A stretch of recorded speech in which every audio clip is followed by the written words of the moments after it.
말씀을 들으면 세상이 기술에 열광하는 진짜 이유를 우리가 알 수 있는 건가요? 네, 진짜 이유를 알려드리겠다고 해야지 들어오실 것 같아가지고 그렇게 네. 얘기한 거고, 그냥 뭐 저의 생각을 좀 말씀을 드려볼 텐데, 그냥 지금 보시는 분들도 아마 대부분 아시는 내용일 수 있어요. 그런데 제가 좀 생각들을 여기에 있는 퍼즐, 저기에 있는 퍼즐들을 좀 조합해가지고, 혹시 이거 아닐까?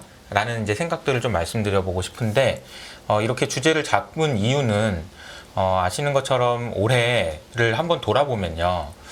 2023년은 무슨 해가 될까 이렇게 고민할 때 저도 이제 작년에 연준이 금리를 얼마나 올릴까 뭐 아니면은 어떻게 이제 뭐 인플레는 잡힐까 안 잡힐까 등등이 굉장히 관심이 많았지만, 만약에 이제 먼 훗날 2023년을 기억한다면 아마 그해 AI가 있지 않았어? 초전도체가 있지 않았니? 이런 이야기를 더 많이 하지 않을까 그런 맞아요. 생각이 들어요. 왜냐하면 주식시장에 있는 많은 분들이 생각할 때 AI, 2차 전지, 초전도체 말고 이 관련된 주식에 대한 이야기를 할 때 연준이 끼어들 틈이 있었나 생각을 해보면 네. 파월이 무슨 말을 하든 아니면 인플레이션이 올라가든 내려가든 관계없이 주식들이 움직이는 모습을 보여주고 있단 말이에요. 그래서 왜 이런 게 우리의 생각과 달랐는지 이런 부분에 대한 생각들을 좀 정리해서 말씀드려보는 시간을 가져보면 어떨까 싶습니다. 아주 중요한 네. 포인트를 짚어주신 것 같아요. 그러니까 정말로 연말 연초만 하더라도 뭐 연준이 금리 인상을 뭐 피봇을 하네 마네 뭐 이런 얘기들 한참 했었는데 네. 지나놓고 보니까 사실은 진짜 이 주식시장의 움직임은 그것과 전혀 무관하게 네네. 기술에 열광했던 한 해였던 네. 것 같은데 오늘 기대가 되는 게 우리 이사님께서 뒤에 칠판도 네. 준비해 주시고 해서 네. 오늘은 좀 학생 모드로 좋습니다. 네. 조신하게 좀 일단 열강을 들었으면 PPT도 좋겠습니다. 가지고 오셨어요. 그래서 네. 저희 게시판 보시면은 시청자분들도 PPT 같이 보실 수가 있고요. 네. 오늘 내용이 뭔가 심오한 내용인 것 같아서 저는 말씀하신 것처럼 네. 중간에 많이 안 끼어들고 네. 잘 학습을 해볼까. 이게 잘못 알겠습니다. 끼어들면 산으로 갈까봐. 네네. 잘 제가 한번 들어보도록. 시작을 해보도록 할게요. 저희가 중간에 그냥 끼어들면 네. 흐름이 끊길 수 있으니까 어. 우리 이사님께서 하시다가 충분히 하실 중간에 네네. 혹시 질문할 시간을 따로 네, 주시면 그때 알겠습니다. 저희가 하는 게 훨씬 더 네, 좋을 것 알겠습니다. 같습니다. 대단한 거 하는 것처럼 그래가지고 좀 부담이 되긴 하는데 한번 시작을 해보도록 하겠습니다. 네. 개인적으로 지금 이제 결론부터 말씀드리면 왜 기술에 열광하느냐 결론부터 말씀드리면 어디선가 한계점에 도달했다. 이 기술이 정말 꼭 필요한 때가 됐다. 이렇게 말씀드릴 수 있을 것 같아요. 아마 이제 내일부터 여러분들이 보시게 될 수 있는 오펜하이머 라는 그 영화를 보면 2차 세계대전 당시에 3년 전에 개발했던 그 기술이 상용화되는 데까지 핵무기가 상용화되는 데까지 3년 걸렸거든요. 근데 그 과정에서 어떤 일들이 있었는지 그 영화에 보면은 우리가 알고 있는 과학자들은 다 나온대요. 뭐 네. 아인슈타인부터 시작해가지고 우리가 알고 있는 과학자들이 다 나오고 당시에 정말 천재라고 할 수 있는 사람이 모두 모여서 합심해서 이제 핵무기를 개발했고 그 과학기술이 세상을 이제 변화시켰다라는 이야기를 하고 있는데 거기서 이제 키워드가 전쟁이잖아요. 그러니까 전쟁에 준하는 혹은 여러 가지 한계에 도달했을 때 과학적인 혁신이 꼭 필요한 그런 이유에 대한 설명을 드릴 텐데 저는 이게 한마디로 표현하면은 한계라고 생각해요. 무엇인가가 지금 한계에 봉착했다. 뭐냐면 자본주의가 지속되기 위해서 정말 반드시 필요한 것 이것만은 절대 놓칠 수 없다라고 하는 게 있다라면 그거는 저는 성장이라고 생각하거든요. 네. 그 성장이 없으면 이건 자본주의가 지속되지 않는 거죠. 이게 성장이 없으면 자본주의가 안 된다라는 말을 다른 말로 표현하면요. 주식으로 생각할 수 있는 주식 때문에 주식에 투자했을 때 기대할 수 있는 기대 수익률이 채권의 기대 수익률보다 높아야 됩니다. 네. 그래야 사람들이 주식을 투자해요. 그렇죠. 그래야 주식에 들어가는 돈이 혁신을 만들고 경제를 발전시키는 거거든요. 근데 주식의 기대 수익률이 만약에 채권의 기대 수익률보다 낮다면 자본주의가 이게 계속 될 수 있는 건가? 라는 생각을 할 수 있는데 아시겠지만 지금 채권의 금리가 너무너무 높아져 가지고요. 주식의 기대 수익률이 채권의 기대 수익률을 높이기가 상당히 좀 어려운 상황이라고 볼 수 있습니다. 네. 그래서 저는 여러 가지 관점에서 자본주의 성장이 좀 문제가 있는 것 아니냐, 한계에 봉착한 거 아니냐라는 생각을 말씀드릴 텐데 크게 세 가지로 말씀을 드려보려고 합니다. 첫 번째는 뭐냐면은 첫 번째는 제가 적어봤는데 옆에다가 이제 적어놓고 얘기를 할게요. 네. 첫 번째는 세계화입니다. 네. 미국을 중심으로 해서 세계 경제가 발전하기 위해서 성장을 하기 위해서 추구했던 첫 번째가 세계화라고 보고 두 번째는 제가 이제 부채라고 쓰려고 하는데요. 부채에 의한 성장을 했었던 거잖아요. 그렇죠. 그리고 이제 이 세 번째는 이 두 가지의 결과물이라고 볼 수 있는데 이것이 세 번째는 기후 위기입니다. 기후 위기.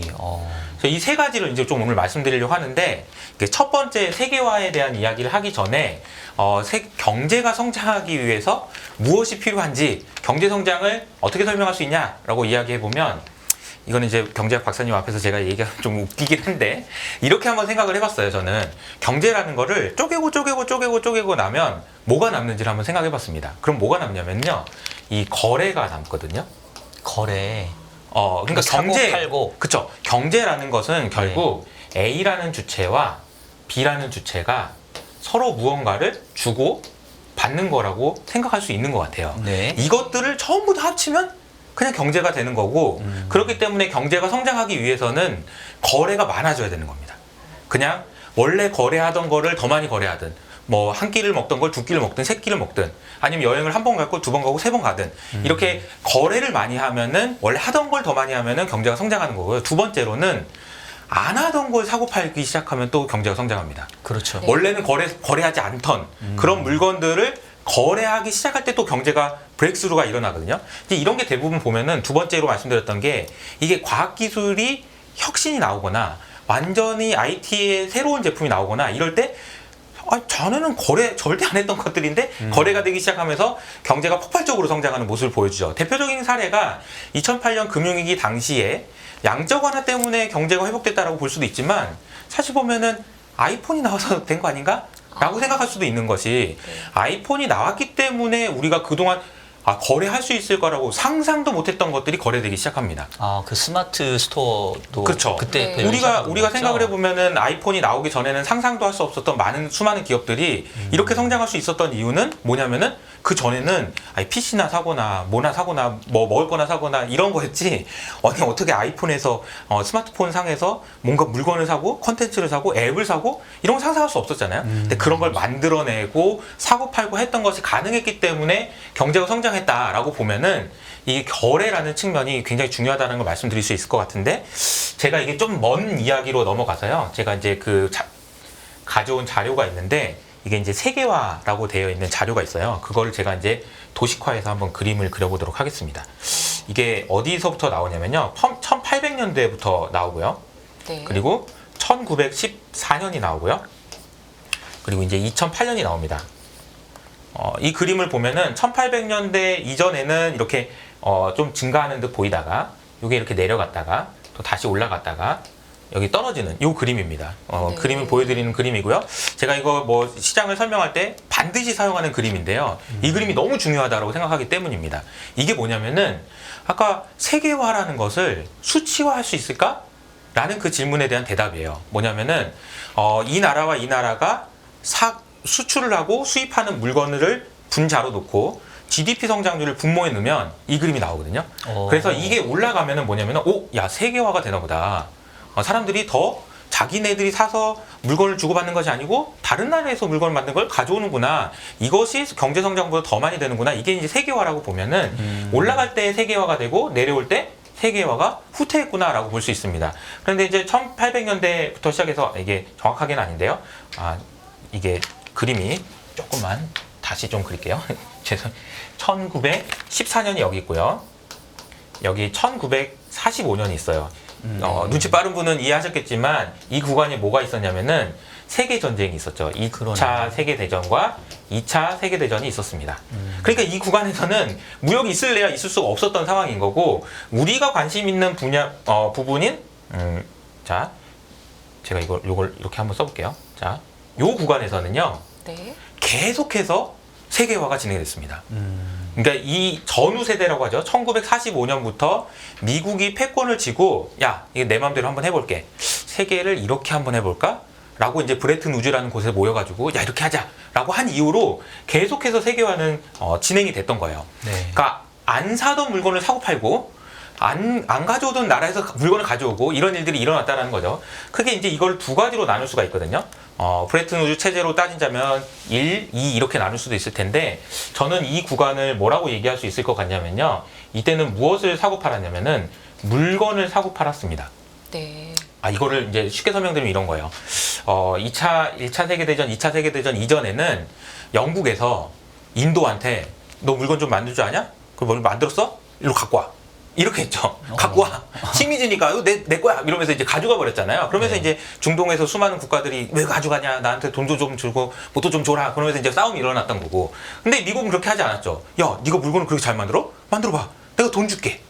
라고 하면서 물건이 거래되기 시작합니다. 이 물건이 거래되기 시작하면서 이 구간에서 나라들이 굉장히 빠르게 발전할 수 있었던 나라가 일본하고 독일이었던 거죠. 일본하고 독일은 물건 너무 잘 만드니까 이렇게 빠르게 성장할 수 있었는데 우리가 잘 알고 있는 1970년대, 80년대부터 무슨 일이 일어나기 시작하냐면 돈이 사우디에 너무 많이 쌓이는 거예요. 달러가. 아니 뭐 기름을 갖다 주고 미국에서 달러 받았는데 이 달러를 어디다 쓸 데가 없으니까 영국에서 사우디한테 이렇게 불러가지고 이렇게 얘기를 하는 거죠. 그 돈 나한테 맡겨. 그 돈 나한테 맡기면 내가 이자 줄게. 네. 라고 하는 거죠. 자, 이제 여기서부터 뭐가 나오냐면 이제 유로 달러라는 이야기가 나오고 여기서 이제 무슨 얘기가 나오냐면은 돈이 거래되는 시대라고 이야기할 수 있어요. 그러니까 이 구간부터는 돈이 거래되는 시대였던 거죠. 그러니까 거래가 안 되던 물건들이 하나씩 거래되고 있는 겁니다. 그리고 나서 이제 돈이 거래되는 시대에는 누가 빠르게 막 발전했냐? 그러면 글로벌 IB들이 돈을 움직일 수 있는, 돈을 거래한다라는 얘기는 돈을 빌려주고 이자를 받는 것이 될 수도 있고요.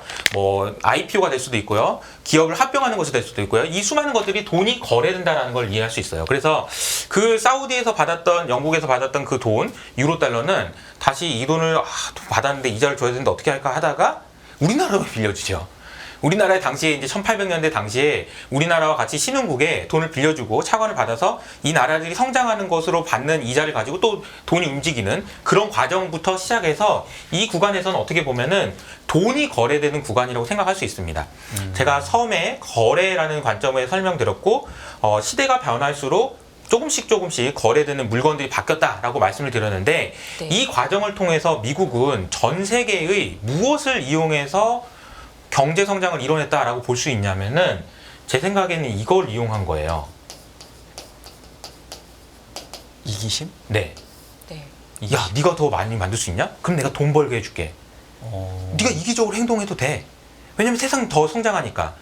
네가 더 이기적으로 행동해서 더 좋은 물건 만들면 얘보다 더 좋은 물건 만들면 내가 네 거 사줄 거고 네가 더 좋은 걸 만들면 네 거 사줄 거야. 전 세계에서 이 물건을 제일 싸게 만든 애들 누군지 주워 봐봐. 제일 싸게 만드는 걸 내가 사줄게. 그런 애들이 더 부자가 되게 만들어줄게 라고 했던 그 이기심을 활용한 거라고 볼 수 있거든요. 이걸 우리가 이제 다른 말로 표현하면 이제 자유무역이라고 얘기하는 거죠. 자유스럽게 무역을 할 수 있게 만들고 자연스럽게 돈도 이동할 수 있게 만들어준 판을 깔아준 것이 어떻게 보면은 우리가 얘기하는 팍스 아메리카나 혹은 브레튼 우즈 체제라고 이해할 수 있을 텐데 제가 이제 그 그림을 하나 가져왔는데 팍스 아메리카나 하면 나오는 그림이 이런 그림입니다. 이 그림이 뭐냐면은 미국의 해군이죠.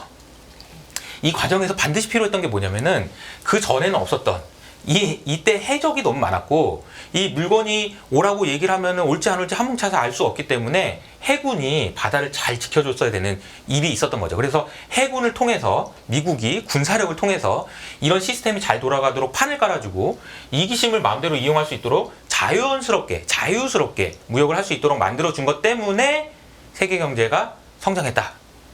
라고 이제 좀 너무 간단하게 말씀드렸지만 이렇게 생각할 수 있잖아요. 네. 그런데 놀랍게도 이 그림이 이게 이제 많은 분들이 작년에 뭐 세계화가 끝났다 이런 얘기를 많이 들으셔서 세계화가 작년부터 끝났나? 라고 생각할 수 있는데 놀랍게도 이 세계화가 끝난 시점은 이때부터입니다. 2008년부터예요. 이미 세계화가 이미 2008년부터 시작했다. 세계화가 끝났다라고 볼 수 있는 거고 이것은 어떻게 생각해 보면 제가 말씀드렸던 이 구간을 끌고 왔던 미국의 성장 전략이 훼손됐다라고 볼 수도 있는 거고요. 네. 그 이유가 뭐냐면 2008년에 미국 본토에서 금융위기가 터졌고 이것을 막기 위해서 이상한 일들을 많이 하고 있고 미국에 대한 신뢰가 깨지고 그리고 이제 때마침 미국에서도 야 이대로는 안 되겠다라고 하면서 리쇼어링이 일어나고 등등 여러 가지 많은 일들이 일어나면서 그때부터는 이 그림이 아래로 내려오기 시작합니다. 그러니까 이게 중요한 포인트인 것 같아요. 이미 이때 끝났다. 이미 이런 성장의 전략은 이때 끝났다. 2008년에 끝났다. 2023년에 끝난 게 아니고 이미 끝난 지 20년 됐다. 이렇게 설명할 수 있을 것 같고요. 그러면 이제 두 번째 주제로 넘어갈 텐데 여기서 이 과정에서 부산물로 유산으로 남겨진 게 하나 있었는데 전 세계에서 제일 싸게 물건 만드는 애들 갖고 와 이렇게 하다 보니까 뭐가 나왔냐면은 이 저물가가 생겼죠. 네. 그랬죠 그때는. 네. 이게 저물가가 생기니까 이제 뭘 할 수 있었냐면요. QE를 할 수 있었습니다. 2008년에 사실 끝났는데 돈을 풀어도 물가가 안 오르는. 그렇죠. 2008년에 이미 끝났는데 저물가 때문에 돈을 풀 수 있게 됐었고 제가 앞서 보여드렸던 이 그림에서 제가 하나 앞에 이 그림에서 빨간색 마지막 이 그림에다가 제가 이상한 그림을 하나 넣었는데 요렇게 되어 있는 그림을 하나 넣었잖아요. 네. 이게 뭐냐면은 연준의 자산인 거죠. 아, 연준의 자산이 늘어도 될 수 있도록 저물가가 생겼고 연준의 자산이 늘었다는 이 QE라는 것은요. 연준이 돈을 푸는 거잖아요. 그렇죠. 없던 돈을 풀었고 미국 정부가 그 돈을 빌려서 쓸 수 있는 환경을 만들어줬다. 그래서 결과적으로 나온 게 뭐냐면은 세계화가 끝나서 이제 뭘로 이제 성장을 하지 하다가 이제 부채로 넘어가게 되는 거죠. 혹시 여기까지 이 말이 안 된다거나 질문 있으시면 아닙니다. 좋습니다. 아니요, 너무 괜찮나요? 좋습니다. 네. 그러면 빨려들어서 열심히 보고 있습니다. 다음으로 네. 넘어갑니다. 네. 그러면 이 미국의 부채에 대한 이야기는 진짜 많이 들어보셨을 텐데 제가 이제 설명드리고 싶은 거는 이게 이제 그림을 하나 보여드리고 싶은데요. 요 그림인데요. 이거는 이제 연준의 자산이 얼마나 늘었는지를 보여주는 거고 제가 옆에다 쓴 표현이 뭐냐면은 저물가라는 것이 그동안의 성장 과정에서 생겨났는데 이 저물가는 QE의 라이센스와 같았다. 라는 말씀을 드린 거고 그런데 아시다시피 저물가는 누가 봐도 좀 이제 과거의 그런 저물가는 끝난 것 같잖아요. 그렇죠. 그러면 이제 QE는 라이센스를 뺏긴 거죠. 그래서 라이센스라는 것이 이제 QE를 할 수 있는 그런 기반이 좀 바뀐 것 같다. 이 첫 번째 세계화와 관련된 이야기들이 이거 뭔가 한계에 봉착한 것 같다라는 말씀을 드린 거고요. 두 번째 그림이 이제 이 그림입니다. 그 미국의 부채를 이야기할 때 여러 가지 이야기를 많이 할 수 있는데 우리가 아시는 것처럼 5월 달에 부채 한도 이야기가 나오고 나서 부채 한도 그때가 한도가 얼마였죠? 32조 달러 정도 됐나요? 뭐 이 정도 됐습니다. 그러니까 이제 미국 정부가 부채를 32조. 근데 이제 부채 한도 이슈가 있었던 게 2011년이라고 그랬거든요. 네. 그럼 2011년에서 2023년이니까 대략 한 10년 조금 넘게 있는 동안에 부채가 얼마나 늘었냐면은 이때 당시에 이제 18조 달러였어요. 그러니까 10년 안에 얼마가 늘었냐면은 무려 15조 달러가 는 거죠. 거의 2배가 됐네요. 그쵸? 그리고 금리는 코로나 당시에는 거의 제로 금리로 돈을 빌렸다가 지금은 이제 내년이 되면요. 이 32조라는 이 부채는 그냥 한 번에 빌린 게 아니잖아요. 박사님 더 잘 아시겠지만 1년만 빌려줘.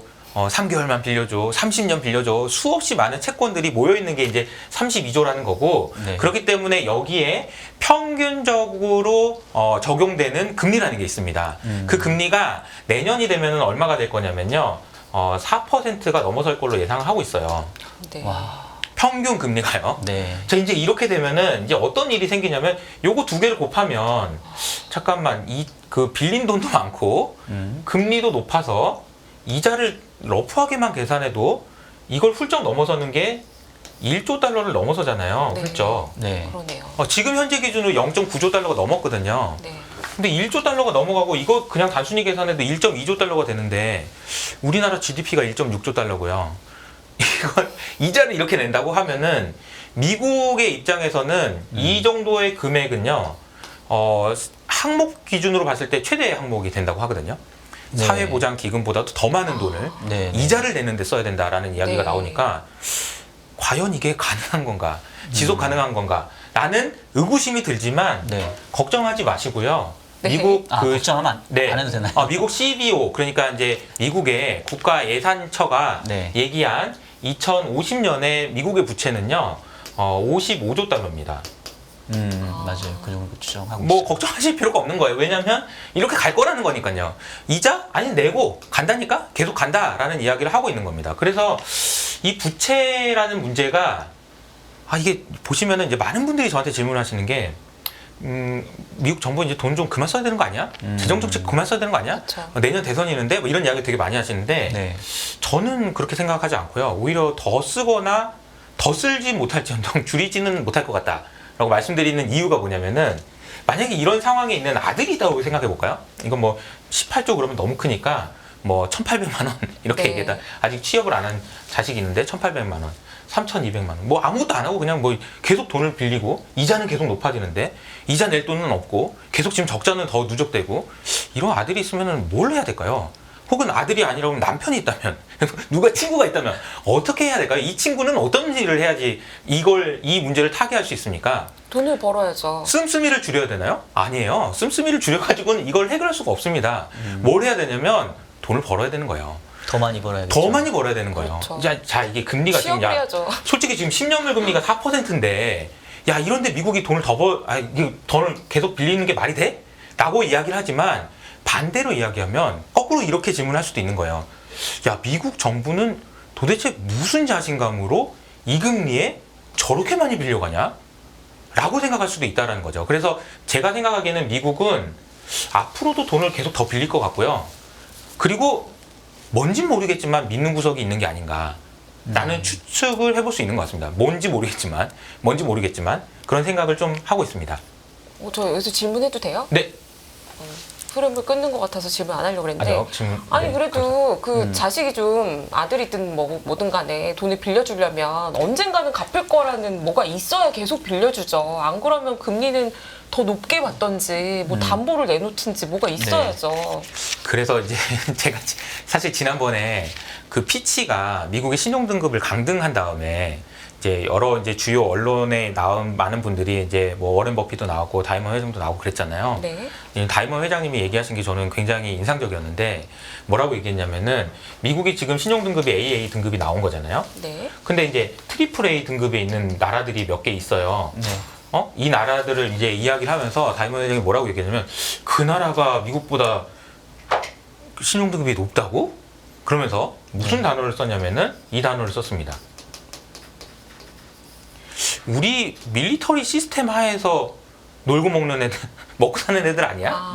이 얘기를 썼습니다. 아까 제가 팍스 아메리카나 이야기할 때 이 판을 깔아줬던 게 미국의 뭐 해군이란 말씀을 드렸고 네. 미국의 군사력이라는 것이 지금 세계 경제가 굴러가는데 굉장히 큰 역할을 하고 있다라는 그 표현을 밀리터리 시스템 하에서 놀고 있는 애들이 미국보다 신용등급이 더 높다고? 라고 얘기하면서 어떤 표현을 쓰셨냐면 이제 우스꽝스럽다 이런 이제 표현을 쓰셨죠.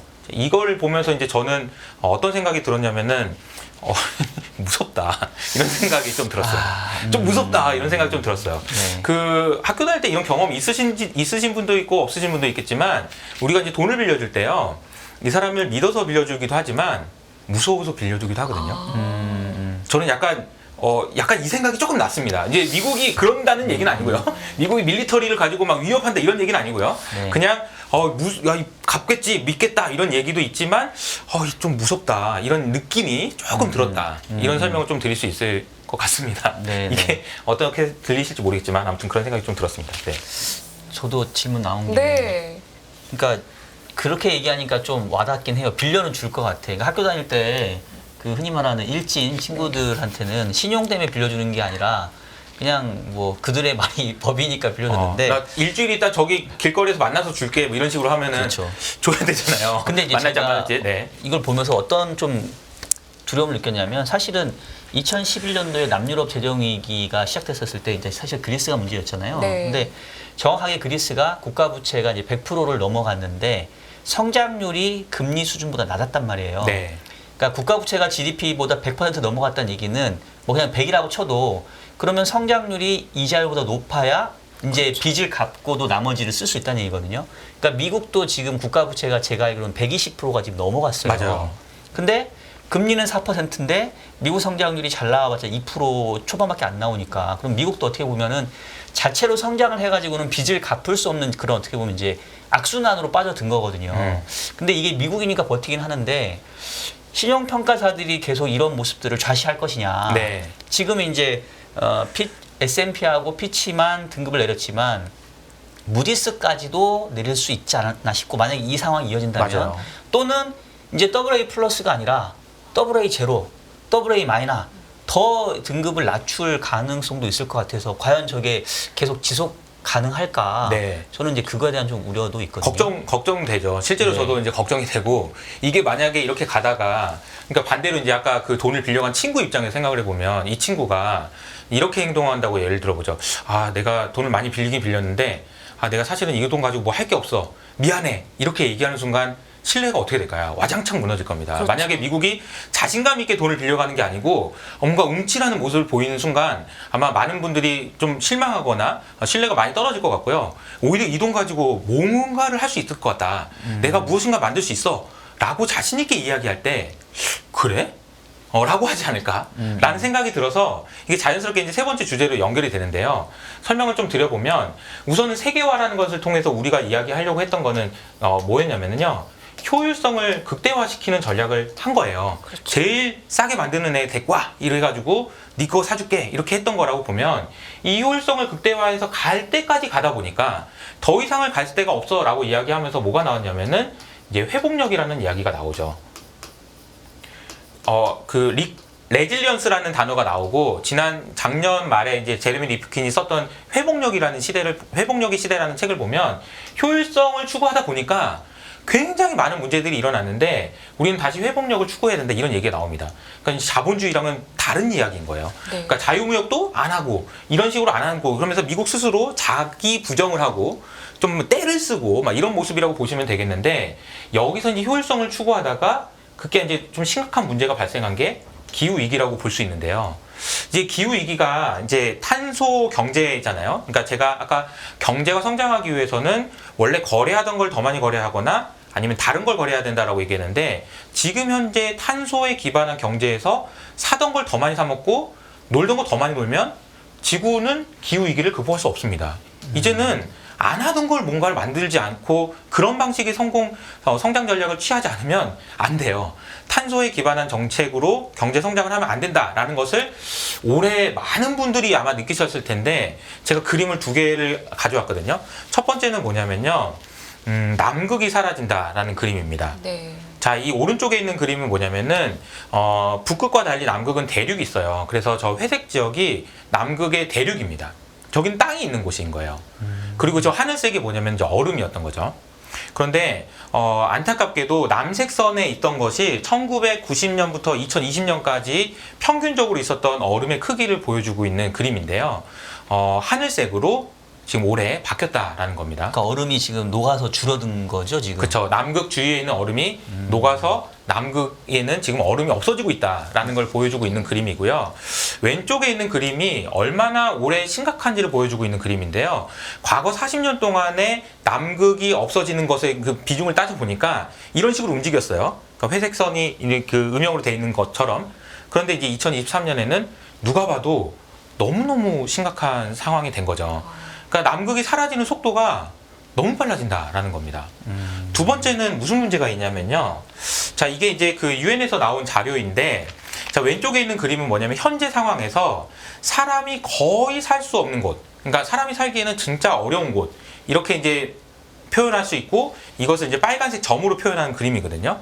근데 이 그림이 2070년 좀 멀긴 하지만 이렇게 되면 빨간색 선이 잘 보시면은 아프리카의 대부분 지역, 북부 지역의 대부분, 그리고 좀 보면 인도의 상당히 많은 지역, 그리고 이제 동남아의 많은 지역이 사람이 거의 살 수 없는 지역이 된다라는 이야기입니다. 해수면이 너무 빨리 상승하고 네. 이런 일들이 벌어지게 되면 이런 문제가 생긴다는 얘기인데 이 그림을 보면서 어떤 생각을 하셔야 되냐면 도망가야. 근데 이게 그 네. 효정님 중간에 끼어들어서 죄송한데 자료에 글자가 작아서 시청자분들이 못 보실 것 같은데 네. 이 숫자는 좀 말씀을 드려야 될 것 같아요. 지금 현재 지구에서 지금은 사람이 간신히 살 수 있는 곳, 이 빨간색 칠한 게 전 세계 1% 정도 됩니다. 그런데 이 비중은 2070년이 되면 아마 19%까지 증가한다고 합니다.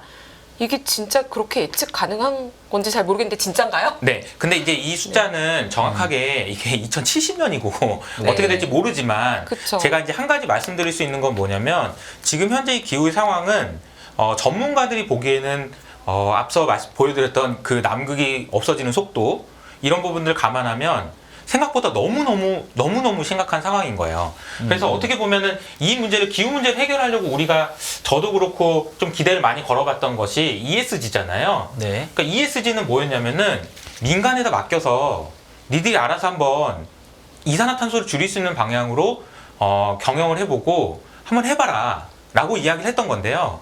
제가 생각할 때는 이거를 그냥 하지 말라고 얘기하는 것 같아요. 시간이 없다. 그럴 시간이 없다. 이산화탄소를, 그러니까 작년에 이제 이코노미스트지에서 나왔던 그림 중에서 상당히 좀 인상적이었던 게 뭐였냐면은 ESG라는 그림을 그려놓고 여기 이제 가위질을 하는 모습이 나오거든요. 그러니까 요거 빼라. 왜? 에미션만 해야 돼, 에미션. 지금 시간이 없어. 뭐 이거 할 시간이 없어. 지금 에미션만 해도 지금 시간이 없어. 라고 이야기를 하는 거고, 지금 앞서 말씀하셨던 박사님이 질문하셨던 건 뭐냐면은, 아니 그 미국이 저렇게 돈 빌려가지고 뭐 하려고 그러냐. 이거 하려고 하는 거죠. 이거 하려고. 에미션을 빨리 줄이려는 노력을 하고 있는 거라고 보시면 될 것 같습니다. 이게 두 번째, 이제 이 기후는 어떻게 보면은 미국 정부 입장에서는 좋은 핑계가 될 수도 있는 거고요. 네. 에미션을 줄이기 위해서 전기차 그리고 배터리 공장 다 미국에다 지으라고 얘기하는 것이 우리가 생각하기에는 미국은 나쁜, 이렇게 생각할 수도 있지만 명분은 이 명분이 있다라는 생각이 들고요. 두 번째로 이제 AI와 관련된 쪽도 계속해서 투자가 진행되고 있고 그렇게 실제로 되고 있다라는 생각이 듭니다. 두 번째는 이제 이런 문제가 있어서 그럼 이제 어떻게 할 거냐. 그럼 이제 미국의 선택을 우리가 봐야 되는데요. 네. 첫 번째로는 제가 볼 때는 이제 자기 부정인 것 같아요. 내가 1945년부터 주도했던 이 세계화를 추구했던 그 전략 있잖아요. 이거 그냥 포기하는 것 같습니다. 그냥 뭐 자유무역? 그거 하지 마. 우리 친한 사람들끼리만 하자. 이렇게 바뀌는 것 같고요. 우리 이제 부채에 문제가 생기고 그러니까 제가 이제 두 번째로 설명드릴 거는 QE는 이제 못하니까, 물가가 안 돼서 못하니까 제가 이제 말씀드리는 건 FE를 하자. 이렇게 얘기가 나오고 있는 것 같은데요. 이게 뭐라고 얘기할 수 있냐면은 피지컬 익세스라고 얘기해서 과잉 재정의 시대라고 얘기할 수 있는 거죠. 그래서 QE의 시대가 아니고 과잉 재정의 시대로 간다. 이렇게 설명을 할 수 있는 것 같습니다. 이게 두 가지가 어떻게 보면은 우리가 너무나도 미국이 그동안 1945년부터 계속 해왔던 모습하고 너무 달라가지고 우리가 익숙하지 않은 모습인데 이런 논리들이나 배경이나 아니면 이런 부분들이 다 연결이 돼 있다라고 생각을 할 수 있는 것 같아요. 자, 그러면 그 왜 피지컬 익세스라고 설명할 수 있는지 그림을 보여드리면 설명을 할 텐데, 네. 자, 이 그림을 보시면은 네, 이게 뱅크 오브 아메리카의 자료인데요. 자, 이거는 여기다 한번 제가 그림을 한번 그려볼게요. 코로나 때 뾰족하게 올라갔다가 네. 줄였다가 다시 또 줄어들었다가 들어가고 다시 있죠. 늘리고 있죠. 이제 네. 작년부터 지금. 그러니까 이게 뭐냐면은, 그러니까 지난 12개월 동안에 미국 정부가 돈을 얼마나 썼는지를 그림을 그린 거예요. 네. 이 그림을 보시면 이렇게 추세선이라는 게 있습니다. 돈은 뭐 더 쓰는 거니까요. 네. 그런데 이게 이제 자세히 보시면 중간에 여기 보시면 여기 이렇게 돼 있는 게 한 게 있어요. 이게 이제 2008년이었던 거고요. 네네. 이게 이렇게 돼 있던 게 이제 이 코로나 당시인 거죠. 그래서 이제 많은 경제학자들이 이렇게 내려올 줄 알았죠. 내려올 줄 알고 이제 뭐 경기 침체도 온다. 이제 끝났다. 이렇게 얘기하고 있는데 내려오기는커녕 여기서 다시 올라간 겁니다. 그래서 이게 6.8조 달러라고 저기 써 있지 않나요? 6점. 이 규모가 이게 지금 보면은요, 미국의 GDP가 20조 달러인데 이 구간에 쓴 재정 정책을 합치면요 거의 뭐 저희 GDP에 육박하는 수준의 재정을 들이다 붓고 있는 거예요. 네. 네. 정말 말 그대로 정말 들이다 붓고 있는 거고요. 이런 거는 유사일에 이런 적이 없었고 이게 이렇게 계속 된다고 이런 생각을 하게 만드는 네. 그런 그림인 것 같습니다. 그런데 제가 여기까지는 다들 아실 것 같은데 제가 이제 막 QE하고 FE를 이제 비교해서 좀 설명을 드리려고 하는데요. 네. 이 QE라는 거하고 FE는 어떻게 다른가 제가 설명을 좀 드려보면, 일단 QE는 다들 아시겠지만 중앙은행이 주체가 되는 거죠. 그런데 FE 재정정책, 재정 과잉이라고 하면은 이거는 정부가 주체가 되는 겁니다. 중앙은행이요. 네. 연준이죠. 근데 돈의 출처가 또 중요할 것 같아요. 어디서 난 돈이냐 그러면은 이거는 그냥 찍어서 그렇죠. 찍어서라고 얘기할 수 있고요. 없는 돈을 만들어낸 거고. 요거는 뭐냐면 뺏어서예요. 뺏어서. 누구한테 뺏어올까가 중요할 것 같은데. 네. 근데 이게 뺏어서라고 하면 너무 좀 과격한 표현이니까 네. 네. 금리 더 주고 내놔 이렇게 하면서.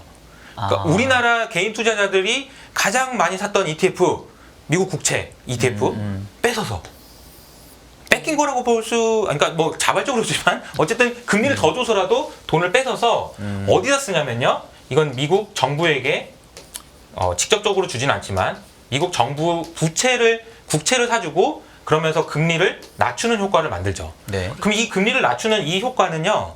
전체적으로 다 효과를 보는 겁니다. 이게 부양책이기 때문에 모든 사람 예외 없이 다 이 금리는 혜택을 볼 수 있어요. 그런데 이 뺏어서 쓴 돈은 어디다가 쓰냐면요. 보조금으로 씁니다. 네.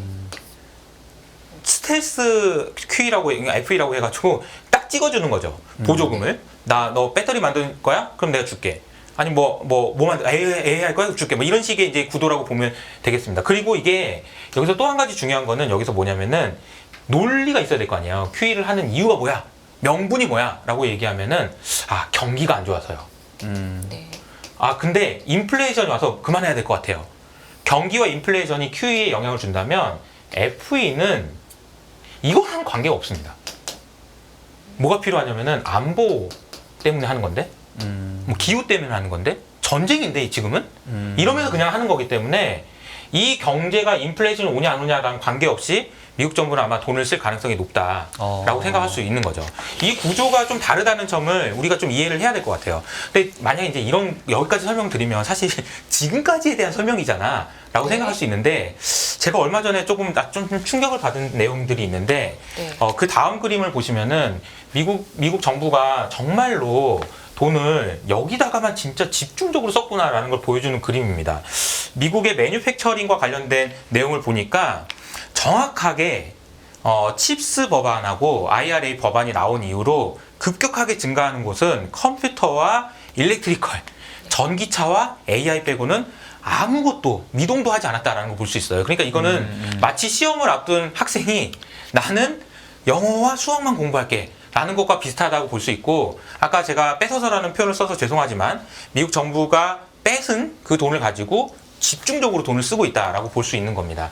그래서 제가 여기까지 설명드리면 그런 거 다 알고 있었어? 너 인제 알았어? 이렇게 생각할 수 있는 것 같은데요. 제가 이제 한 가지만 말씀드리면 이 그림을 보면 설명드리겠습니다.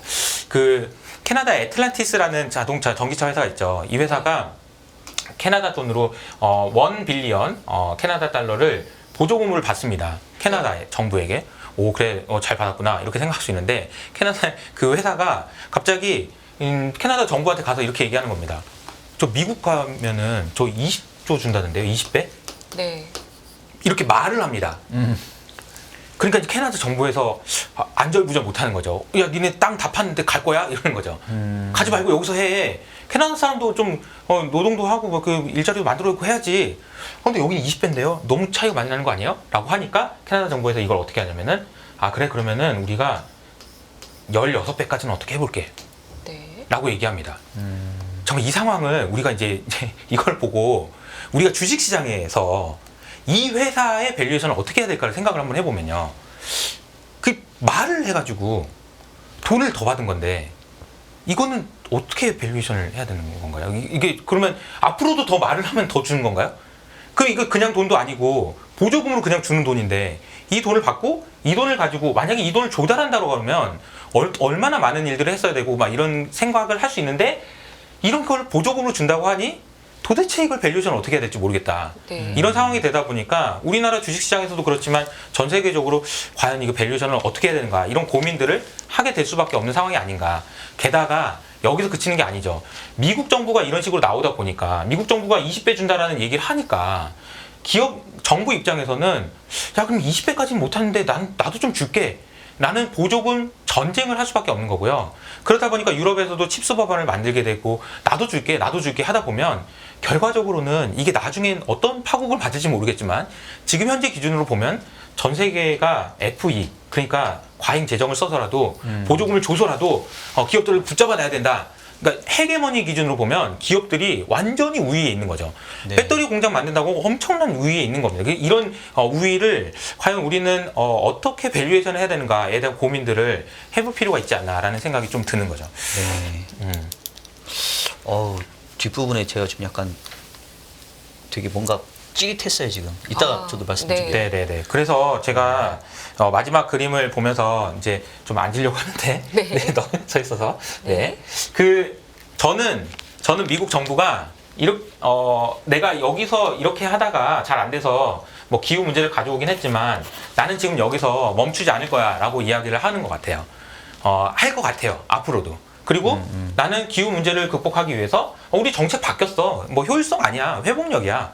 그리고 QE 아니고 FE야. 우리 돈 이거 빌려서 높은 금리지만 나 자신 있어. 나 이 돈 가지고 기후위기 막는 데도 쓸 거고 우리 안보를 지키기 위해서 쓸 거야. 난 돈 많이 쓸 거야. 이렇게 이야기를 하고 있는 거고 우리는 경기 위기가 없어. 이런 식으로 얘기하고 있는 거라고 저는 생각을 하고 그래서 여기 있는 그림을 보시면은 왼쪽에 있는 그림을 보시면은 제 독수리가 네. 저게 이제 뭐냐면은 그 피치에서 신용등급 강등시켜야 됩니다라고 얘기하니까 저거를 이제 파이낸셜 타임즈에서 그림을 그렸는데 이런 표정이죠. 이제 뭐라고? 이런 표정이죠. 난 이렇게 간다니까? 네가 뭐라고 하는 거냐? 이런 식으로 이제 이야기하는 상황이 아닌가라는 생각이 듭니다.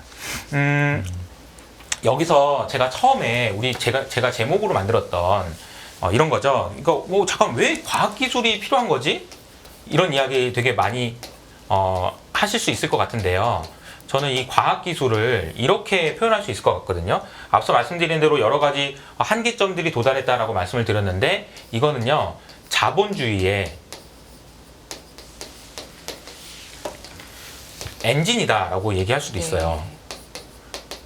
과학기술은 자본주의가 굴러가게 만드는 엔진이다. 왜냐하면 자본주의는 필연적으로 성장이 필요한데 성장은 기존에 하던 것만 거래하는 그런 그 생태계에서는 그 이상 성장이 어려워요. 어떻게 성장을 더 합니까? 사람이 어떻게 뭐 잠도 안 자고 일을 할 수 있겠어요. 그런데 과학기술 때문에, 과학혁명 때문에 이런 것들이 발견될 수 있다라는 이야기고요. 우리가 이야기 많이 했던, 연초부터 많이 얘기했던 AI, 그리고 최근에 이슈가 되고 있는 초전도체, 그리고 뭐 내일 영화가 개봉되는 오펜하이머 등등 이런 이야기들 생각해보면 과학기술이라는 거는 도대체 무엇이 있을 때 발견이 되냐라고 생각을 해봤을 때 자, 이 그림을 한번 보시면요. 첫 번째는 절실함이 있어야 되는 것 같아요. 네. 야, 우리 여기서 성장 못하면 안 된다. AI를 통해서 생산성을 혁신을 만들어서든 뭔 짓을 해서라도 미국 경제를 성장시켜놔라. 안 그러면 우리 안 된다. 라는 절실함. 두 번째로는 돈과 관심이 있어야 되는 건데요. 돈이 있어야 되고 관심이 있어야 돼요. 이게 이제 초전도체와 관련돼서 제가 드리고 싶은 말씀인데 사실 어떻게 보면은 초전도체 관련주가 너무 뭐 급등해가지고 막 그걸 없는 분들은 되게 짜증나고 하시겠지만 이 현상을 좀 저는 어떻게 보셔야 된다고 생각하냐면은 초전도체는 만약에 이번에 우리가 LK99가 없었다면 초전도체라는 그런 연구 주제는 아마 많은 과학자들이 관심을 못 받았을 겁니다. 왜냐면 제가 이제 30대 초반인데 청운의 꿈을 안고 과학자가 되기로 했어요. 그리고 나도 이제 교수도 되고 막 논문도 써야지 했는데 초전도체를 연구하겠습니다, 어머님. 그러면은 엄마가 하지 말라고 하겠죠. 네. 너 60살 돼서 못 풀면 어떡할래? 그럼 너 60살 때까지 애는 무슨 죄냐? 이런 얘기를 할 거 아니에요. 그래서 과학자들은 이렇게까지 어려운 문제에 뛰어들지 않아요. 그런데 이 LK99가 나온 이후로 정말 많은 과학자들이 뛰어들 거예요. 그리고 이게 가능성이 보였잖아요. 가능성이 보였기 때문에 돈이 들어갈 겁니다. 이 초전도체는요, 저는 다른 건 모르겠고, 이게 된다 안 된다, LK99가 된다 안 된다, 그건 모르겠고, 이게 만약에 된다면 기후위기를요, 극복할 수 있는데 절대적인 역할을 할 겁니다. 왜냐하면 기후위기를 극복하기 위해서는 우리가 잘 아시는 것처럼 전기화를 해야 돼요. 모든 에너지원을 전기로 바꿔야 되거든요. 근데 전기로 바꾸는 과정에서 반드시 필요한 게 뭐냐면 전기를 보내는데 에너지가 소모되면 안 돼요. 이게 너무나도 필요합니다. 그리드를 영역을 배출하기 위해. 예를 들어서 이렇게 생각해 볼까요? 만약에 우리가 신재생 에너지로 전부 다 바꾼다고 하더라도 태양이 낮에는 뜨고 밤에는 지기 때문에 그 에너지를 저장해 놓지 않으면 그걸 다 버려야 되는 거거든요. 그래서 이걸 어떻게 생각할 수 있냐면요. 미국 사막에서 발견된 에너지를 초전도체를 통해서 한국으로 보내는 겁니다. 저항이 없어요. 이런 것도 가능해진다는 거죠. 그러니까 이제 이런 식으로 가능할 수 있다라는 생각을 해보면 초전도체가 됐든 무엇이 됐든 우리가 알 수 없는 새로운 기술이 나와야만 우리가 지금 가지고 있는 이런 한계를 극복할 수 있다라는 측면이고요. 또 한 가지는 이제 뭐 전쟁이라고 표현했는데 오펜하이머 영화가 나오면은 내일 보실 수 있겠지만 이게 과학기술이 혁신을 만들어가지고 브레이크스루를 만들어내는 시점이 대부분 전쟁이었다라는 것도 기억해 볼 필요가 있어요.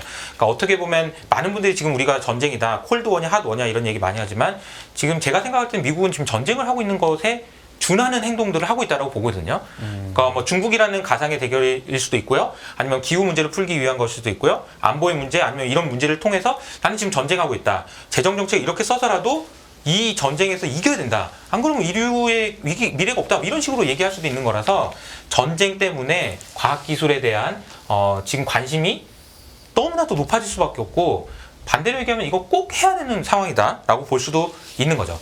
그래서 제가 이제 여기서 설명드린 건 여기서 마무리하고 앉아서 질문할 게 사실 몇 가지가 아니라 사실 꽤 많은데 네. 이제 시간이 모자랄까봐 열심히 경청을 했는데요. 일단 이거부터 여쭤볼게요. 부채를 늘리는 그 QE를 하다가 QE를 멈추면서 지금 재정을 더 늘린다. 근데 여기서 이제 그렇게 QE를 할 수 있었던 배경의 가장 근본적인 원인을 저물가라고 말씀하셨잖아요. 네네. 근데 지금 저물가는 끝났다라고 모두 생각한단 말이에요. 미국이 재정을 저렇게 계속 풀면 그리고 공장 건설 아까 보여주셨는데 그런 상황에서 과연 물가 문제는 없을까요? 그게 이게 재정 정책을 쓰면 물가가 올라가나요, 낮아지나요 이렇게 얘기를 해보면 QE는 확실히 올라갈 것 같은데요. 네. 재정 정책은 돈을 새로 찍어서 하는 건 아니고 민간에서 돈을 뺏어와서 내가 원하는 데 쓰기 때문에 이것이 과연 이제 인플레이션을 만드느냐 이게 약간의 퀘스천이 있는 것 같아요. 물론 예를 들자면 미국 경기가 워낙 좋다라는 얘기가 이제 재정 정책 때문이라면 이건 반드시 인플레이션에 그러니까 올리는 데 영향을 주겠지만 구축 효과라고 하죠. 이제 시장에 있는 돈들을 흡수한다라는 측면에서 보면 또 이걸 인플레이션 낮추는 효과가 있어서 이거는 바이든 정부는 그래서 이걸 처음에 인플레이션 리덕션 액트라고 얘기를 했잖아요. 그쵸. 그러니까 이 사람들의 논리는 이제 그런 논리인 거고 이건 퀘스천 마크가 있는 것 같아요. 재정 정책을 쓴다고 해서 인플레이션이 더 되냐 이거는 또 아닌 것 같다라는 생각이 좀 들고요. 두 번째로는 개인적으로 지금 인플레이션에 대한 전망은 이제 개인적인 생각이긴 하지만 미국이 워낙 많은 돈들을 다 흡수해버리고 있고 모든 공장들을 흡수해버리고 있기 때문에 이게 인플레이션이 계속 되기도 쉽지 않다라는 생각이 들어요. 물론 기존보다는 높은 인플레이션이 유지될 거라는 생각에는 저도 동의하지만 인플레이션이 다시 고점을 찍고 막 9% 막 이런 식으로까지 올라갈 거냐라는 생각을 하기는 조금 어렵지 않나라는 생각이 듭니다. 제가 아는 지인분 중에 이제 미국이랑 중국의 이제 공장에서 뭔가 일을 하시는 분이 있는데 그분 얘기를 들어보면 되게 재밌는 게 정말 가보지 않았던 미국 오지까지 가서 공장에 가서 뭔가를 만들어야 된다라고 얘기하더라고요. 이게 미국은 지금 공사 중이에요. 완전 공사판이에요. 그쵸. 근데 중국은 어떠냐면은 작년에 30% 인원을 삭감했고 이번에 20%또 삭감해서 중국 공장은 지금 텅텅 비어 있는 상황이다라고 얘기를 하시더라고요. 그러니까 이게 무슨 얘기냐면 중국은 공장 가동률이 너무나도 많이 낮아져 있고 앞으로도 더 올라가기가 쉽지 않다라고 볼 수 있다라고 한다면 중국의 공장이 이렇게 놀고 있는 상황이 글로벌 경제의 인플레이션이라는 측면에서 보면은 이 또한 인플레이션을 낮추는 효과가 있어서 인플레이션은 위아래로 되게 충돌되는 효과들이 있을 것 같다라는 생각이 좀 듭니다. 아, 이거 대단히 오늘 진짜 이게 제가 사회 보면서 이런 강의를 듣는 거는 처음인 것 같아서 네. 이거를 좋은 질문을 잘 해야 될 것 같은데 일단은 다음 질문 좀 준비를 해주시고 네. 그 사실 근데 이제 그 경제학 예전에 배웠을 때 생각해 보면 뭐 우리가 흔히 말하는 뭐 IS, 뭐 LM 곡선 뭐 이런 거 있잖아요. 근데 사실은 이제 인플레라는 게 중요하기도 하지만 경제에 미치는 효과는 결국 금리가 중요하거든요. 맞아요. 근데 QE라는 거는 어쨌든 금리를 낮추는 부분이 있으니까 조금 긍정적인 효과가 좀 더 크다고 한다면, 그러니까 통화량을 푸는 거, 통화를 푸는 거는 전체적으로 금리를 낮추는 힘이 있으니까 경기에 좀 더 긍정적이긴 한데, 재정을 쓰는 거는 금리를 높이는 요인으로 작용을 하거든요. 그쵸. 그래서 이제 긴축적인 환경을 만들어내는데, 아까 이제 저는 어떤 걸 느꼈냐면 돈을 이제 뺏어온다라는 표현을 하셨는데, 그러니까 뺏어온다라는 게 어쨌든 계속 정부가 채권을 발행하는 형태로 민간에서 자금을 이제 땡겨온다는 얘기잖아요. 근데 만약에 중앙은행이 부족한 돈을 새롭게 발행해주지 않는 상태에서 그냥 한정된 그 돈의 흐름상에서 돈의 양에서 정부가 돈을 땡겨온다는 얘기는 이른바 민간에서의 자금이 정부로 이제 이전이 되는 거고 네. 그럼 결국은 민간에서는 돈이 부족해지는 현상이 발생을 하거든요. 네. 그리고 민간 누구도 어쨌든 돈을 빌려야 되는데 자기보다 훨씬 덩치가 크고 힘이 센 정부가 돈을 자꾸 뺏어 가니까 민간이 빌리려면 예전보다 훨씬 더 많은 이자를 지불하게 돼요. 네. 그래서 이제 이거를 우리가 경제학적으로 구축 효과다, 그쵸. 뭐 네. 크라우딩 아웃 이펙트라고 얘기를 하잖아요. 그래서 이제 딱 드는 생각이 이거 그러면은 뭐 인플레이션이 오고 안 오고를 떠나서 고금리 환경이 되게 오래 갈 수도 있겠다. 그렇죠. 그러면 이제 고금리 환경이 오래 가면 정말로 아까 말씀하셨던 것처럼 이제 정부가 선택한 섹터와 업종과 선택받지 않은 섹터가 지금보다 어쩌면 더 훨씬 양극단적인 차별화 내지는 양극화를 겪게 될 수도 있지 않을까. 네. 좀 그런 생각이 좀 약간 들었거든요. 혹시 네. 어떻게 저도 생각하실까요? 그렇게 생각을 하고요. 네. 그렇게 될 가능성이 높다라고 생각을 하는데, 그러니까 FE의 시대로 가기 위해서 허들이 있는 것 같아요. 지금 우리가 지금 오늘 겪고 있는 허들이 그거 같은데요. 네. 금리라든지 아니면 환율이라든지 모든 것이 지금 전고점 수준을 넘어서려고 하고 있잖아요. 말씀하신 대로 딱 그건 거예요. 지금 미국 금리가 올라갈 환경이냐라고 생각하면 잠깐 그런가? 연준도 금리 그만 올린다는데 이런 생각이 들지만 장기물을 기준으로 해서 금리가 계속 올라가고 있잖아요. 이것은 네. 명백하게 정부의 발행 물량이 많기 때문에 수급적인 요인이 크다라고 봐야 돼요. 네. 그런데 이게 많은 분들이 이 부분에서 이제 질문 주시는 게 이런 거거든요. 야, 중국이 안 사준다는데 누가 사줘? 이런 얘기를 많이 하시는데 미국 국채 발행량이 지금 기준으로 한 32조, 33조 달러인데요. 지금 중국은 이미 많이 줄여가지고 0.8조 달러거든요. 얘들이 뭐 판다고 해가지고 물론 엄청나게 심각한 문제를 줄 것 같진 않아요. 그리고 제가 가져온 그림이 하나 있는데 빌려주겠다는 사람 많아요. 생각보다. 그래서 이게 좀 저도 이 그림을 보면서 좀 인상적이었는데 네. 2005년부터 지금까지 민간에서 재무부로 지금 넷 인플로우죠. 네. 정부로 돈을 맡긴 것. 안 좋게 얘기하면 정부가 뺏어간 돈을 따져보면 굉장히 큰 규모로 지금 돈들이 들어가고 있다. 그러니까 이게 왜 이런 건가 생각해보면 너무 당연한 겁니다. 아니 미국이란 나라가 금리를 5% 줘? 아니 옆에 있는 은행도 안 주는데?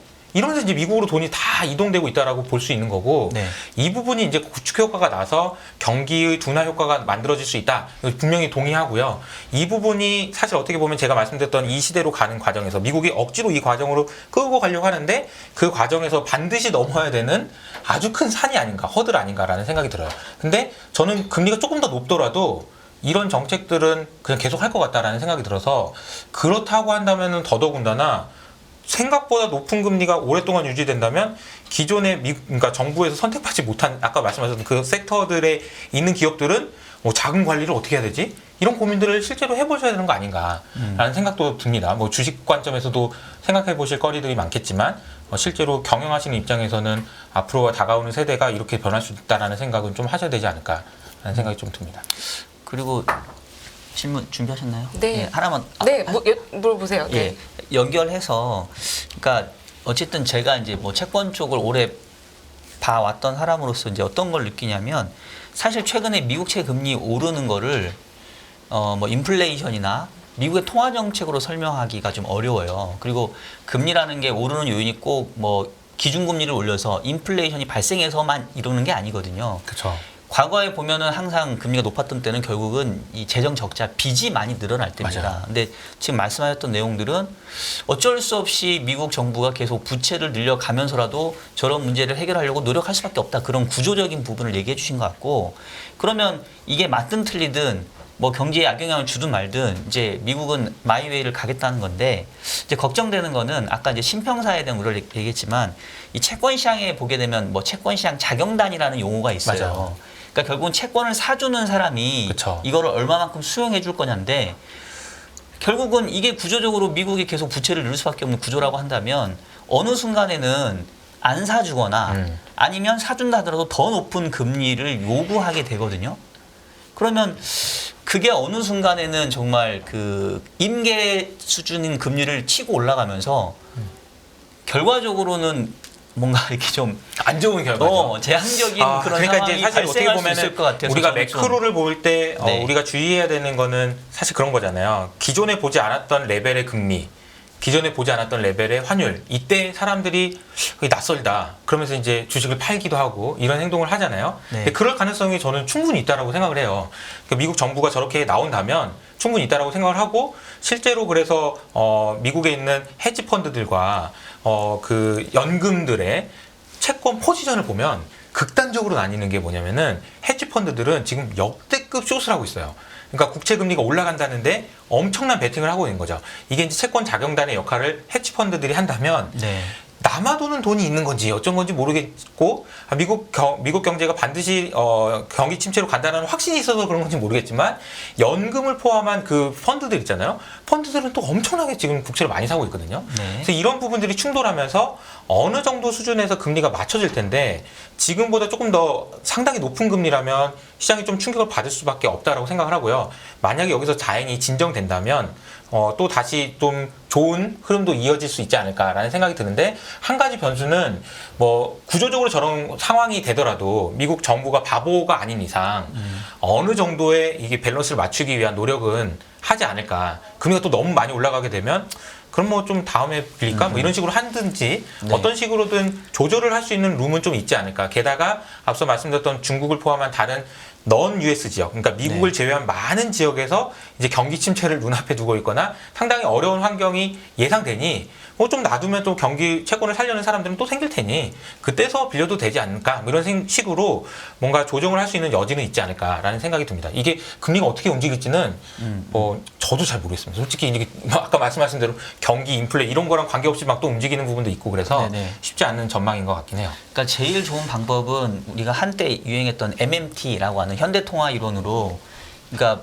계속해서 중앙은행이 발권을 해서 이제 이런 것들을 서포트를 해주면 되는데 네. 사실은 코로나 위기 이후에 이미 많은 돈이 좀 풀렸고 그렇죠.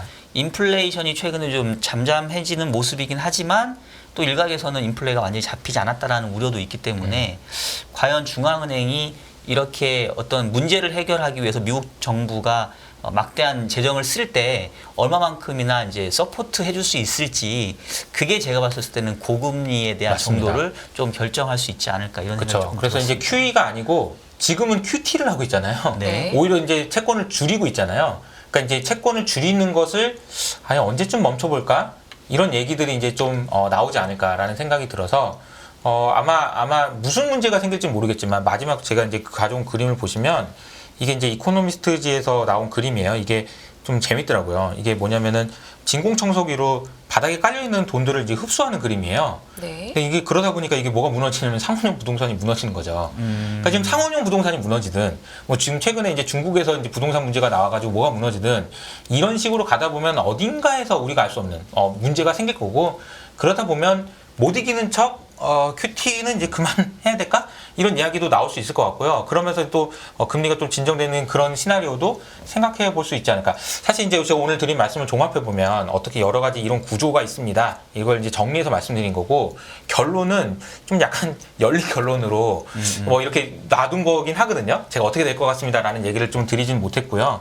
다만 이제 그 미국 경제가 경기 침체가 아닐 수 있을 거라는 기대감이 좀 커지고 있는 상황이잖아요. 그래서 개인적인 생각으로는 주식시장은 지금 현재의 그런 흔들림 이거는 뭐 감수하셔야 될 것 같지만 장기적으로 보면 긍정적이다라는 생각은 좀 하고 있습니다. 그래서 뭐 대응은 계속 하셔야 되겠지만 이런 구조에 대한 생각도 한 번쯤 해보시면 좋을 것 같아서 말씀을 드렸습니다. 일부 맞춰야 될 시간이 왔는데 제 질문은 못 하고 이제 끝내야 될 것 같아요. 그래도 네. 하셔야 될 것 같아요. 왜냐면 여기서 끝나면 조금 애매할 수 있으니까. 네. 요거는 다음 시간에 한번 모셔서 여쭤보기로 하고 제가 드리고 싶었던 얘기가 뭐였는지만 말씀드리자면요.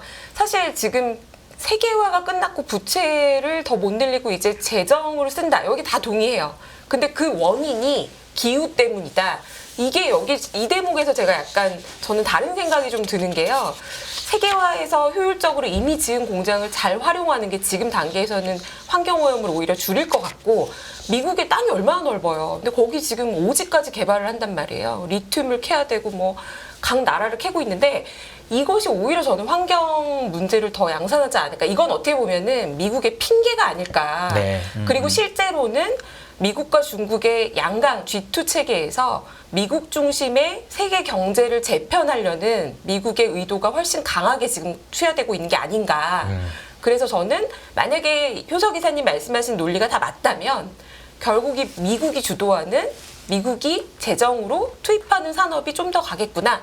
이런 생각이 드는데 그게 반드시 기우는 아닌 것 같다. 네, 뭐 충분히 네. 그럴 수 있을 것 같습니다. 네. 시간을 오버했기 때문에 이 부분은 또 한번 나중에 모시고 저희가 네. 또 들어야 될 것 같고요. 끝없는 위기 속 기회는 언제나 숨어 있습니다. 성공한 투자 고수들과 나눈 투자의 철학. 다가올 기회를 잡아내는 부의 만찬으로 여러분을 초대합니다.